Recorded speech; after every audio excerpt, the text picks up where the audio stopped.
Hello，大家好，我係 Avis，歡迎再一次嚟到廢低系列。我相信大家咧都會想躺平嘅，但係咧我咧就親身實實咁樣去試過咧 gap year 頭3日，本身係諗住拎嚟自己開心地瞓覺㗎啦，但係我躺平咗3日就已經渾身難受，悶到想嘔。你哋想象一下，如果你哋真係要去到退休嘅時候，係咪就真係躺平呢？咁如果真係退休只能夠躺平嘅時候，會唔會覺得好辛苦呢？冇嘢做㗎咯喎，所以話呢，與其躺平，不如揾翻自己嘅節奏。今日呢，我會問大家5個問題，喺問題裡面呢，會有5個建議，咁都希望大家可以藉住呢5個問題、5個建議，揾翻自己嘅節奏，令到生活更加有動力。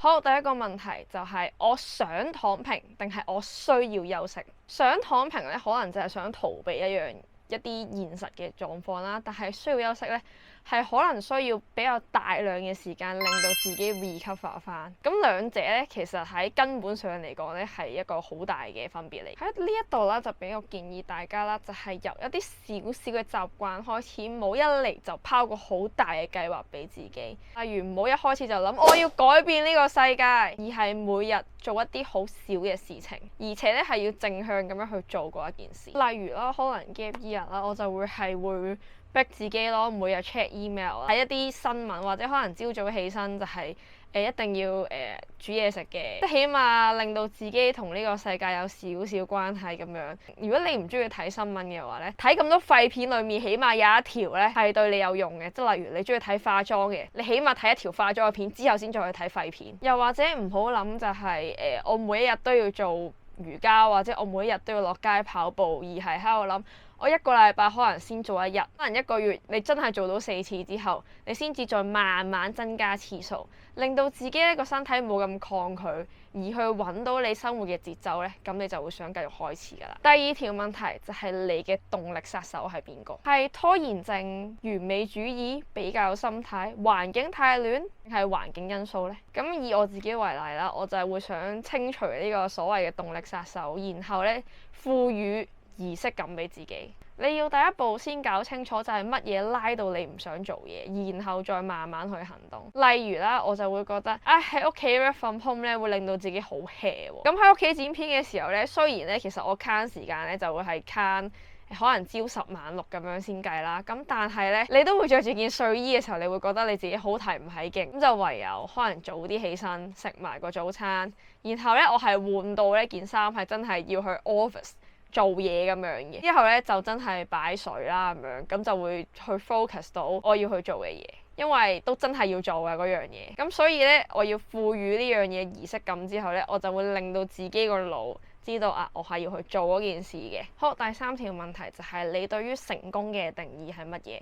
每一個人對於成功嘅定義都係唔同㗎。究竟你對成功嘅定義係錢、影響力、work-life balance？要先釐清楚究竟你自己嘅目標係咩，然之後你先至可以慢慢咁樣前進。咁我自己咧喺啲 gap year 裏面咧，其實都好有動力去試唔同嘅嘢嘅原因咧，我係會將玩同埋做咧結合，然後再慢慢去 work on with 所有嘅嘢，即係簡稱如果喺內地嚟講咧就叫勞逸結合。例如啦，好多人咧都會覺得工作係好苦悶嘅，好辛苦嘅，人生係好苦嘅。咁但係咧，我就會即係有陣時我會喺唔同嘅工作裏面尋找樂趣啦。我會覺得某啲嘢係有趣，即係有陣時有啲嘢咧就唔需要淨係睇結果啦，可以睇埋個過程。即係例如我有做營地啦，咁你喺營地等客嘅時候咧，你會覺得係一個漫長嘅等待。咁但係你喺等客裏面咧，隔離有同事啊嘛，你可以同同事傾下偈。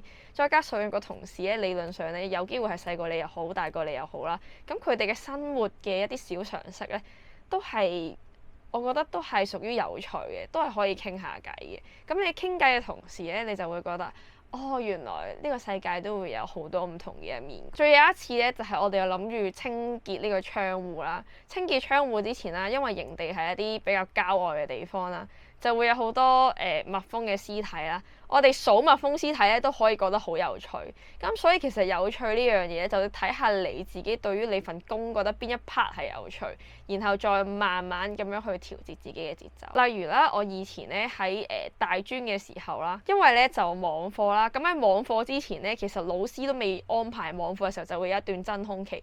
嗰陣時咧，我係《哈利波特》由第一集又煲到去第7集，我咧冇特登去逼自己去點樣去睇佢嘅，但係就好想睇咯，因為我本身中意睇《哈利波特》啊嘛。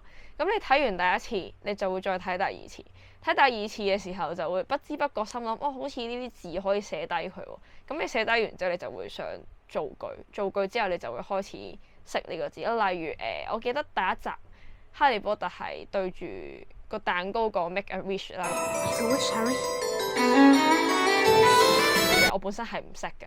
但係都係因為睇咗《哈利波特》我先識咯。好，第四個問題要問自己，你嘅能量來源究竟係乜嘢？究竟要係一個人靜靜地享受自己嘅 me time， 要同人傾偈，然之後喺人哋身上拎到能量，係行山食好嘢？你要知道自己嘅能量來源，你先至可以喺冇電嘅時候知道點樣幫自己充電。即係以我為例啦，我覺得我係屬於夜晚一定要有自己 me time， 即係可能撳下手機睇下劇咁樣嘅。但係朝早咧就可能要同人去 reaction 嘅。我嘅建議就係主動去揾人啦，同埋要有啲身體上嘅活動，即係活動係即係要喐啊個人。同人社交嘅時候咧就唔好太收埋自己，可以約人食下飯，一齊做運動，然後或者一齊去行山。即係例如去雲南嘅時候，我都係同咗一個算係 gap地 year 嘅人類傾下偈啦，就話我想去雲南，點知大家就一拍即合咁樣就決定佢要陪我去雲南咯。去雲南嘅時候，你會將好多以前全職嘅嘢咧係會放得低嘅，即係同人一齊去有連結嘅時候咧，你就會覺得我開始有動力嘅催化劑啦。咁亦都好感恩啦，就喺 gap year 裏面啦，喺唔同嘅工作都識到好多唔同嘅 slasher， 而喺好多 slasher 身上咧都學到好多唔同嘅嘢。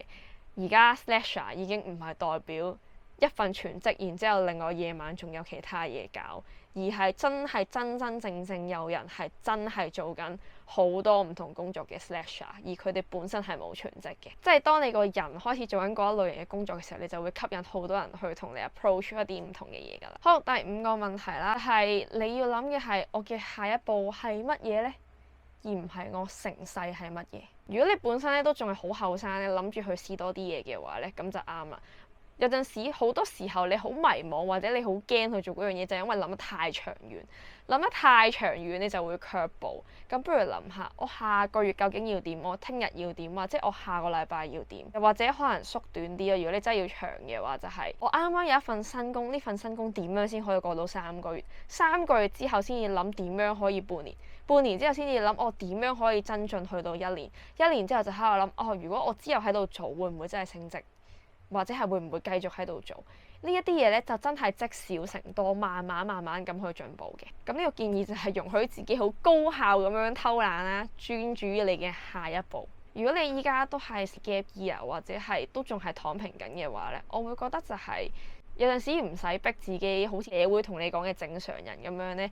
朝9晚5 2至3個鐘係專注於自己可能賺到錢嘅事業，或者專注於自己喜歡嘅事情，然後休息8個鐘，淨係諗下一步你要做咩，而唔係你成座山要做乜嘢。愚公移山都要慢慢移啦，唔係成座山就咁拔起佢噶嘛，係咪？咁我之前有條片咧都係講話我係用呢個番茄鐘溫習法嘅，我讀大專嘅時候。例如咧，我會好搏命咁樣去溫25分鐘嘅書，然之後大概有5分鐘嘅休息時間。如果中意呢條片，記得 like、share 同 subscribe 我嘅 channel。休息係為咗走更遠嘅路，而唔係永遠企喺度。我係 Avis， 我哋下條片再見，拜拜。